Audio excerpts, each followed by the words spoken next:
Baiklah, kembali lagi bersama saya Pia Farenza, NIM 173309. Baiklah, saya di sini akan menjelaskan tentang monitoring hemodinamik. Yang pertama itu ada pengertian dari hemodinamik. Hemodinamik itu merupakan pemeriksaan aspek fisik sirkulasi darah, fungsi jantung dan karakteristik fisiologi vaskuler perifer. Manajemen hemodinamik yaitu untuk memantau tekanan darah, detak jantung, produksi urin, dan saturasi oksigen vena sentral. EKG diperlukan terutama pada pasien yang hemodinamik tidak stabil.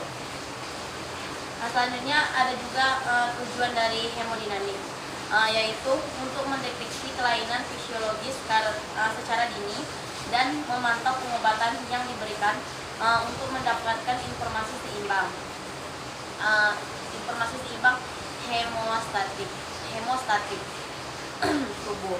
Pemantauan hemodinamik bukan suatu tindakan, akan tetapi hanya memberikan informasi kepada klinis, dan informasi tersebut perlu disesuaikan dengan klinis pasien agar dapat memberikan penanganan yang tepat. Ada juga metode non-invasif pada pemantauan hemodinamik ini. Yang pertama itu ada penilaian pernapasan. Penilaian pernapasan itu yang pertama itu misalnya kedalaman dan frekuensi pernapasan, peningkatan pada kedalaman dan frekuensi pernapasan, atau peningkatan kehilangan cairan, tak kasat mata, dan dapat menambah perkembangan kekurangan volume cairan. Pernapasan cepat dan dalam atau mungkin kompensasi terhadap asidosis metabolik, sesak napas, refleks atau bronki dapat menandakan terbentuknya cairan dalam paru-paru karena berlebihan volume cairan. Yang pertama itu normal pada pasien dewasa, laju nafas respiratory rate 12 sampai 20 kali per menit. Pernapasan dihitung minimal selama 30 detik. Jika RR pasien berada di luar parameter RR dewasa normal, maka RR harus dihitung selama 1 menit penuh untuk memastikan akurasi dan mengevaluasi irama pernapasan. Selain pernapasan, nilai juga irama nafas, kedalaman nafas yang dikeluarkan pasien untuk bernapas. Selanjutnya saturasi oksigen.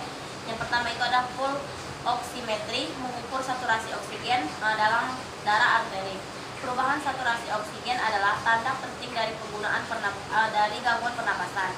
Awalnya tubuh akan mencoba dan mengkompensasi hipoksemia dengan meningkatkan laju dan kedalaman pernapasan. Yang kedua itu saturasi oksigen normal antara 95 sampai 98%. Saturasi oksigen kurang 90% berkorelasi dengan kadar oksigen darah yang sangat rendah dan sangat membutuhkan penanganan yang dengan segera. Jika saturasi oksigen rendah, biasanya akan terlihat tanda-tanda lain dari distres nafas. Selanjutnya ada penilaian denyut. Elektrokardiografi denyut yang cepat, lemah, dan bergelombang merupakan tanda khas shock. Denyut yang memantul penuh dengan menusuk kemungkinan tanda dari anemia, blok jantung, atau tahap awal shock septik. Yang tiga, produksi urin.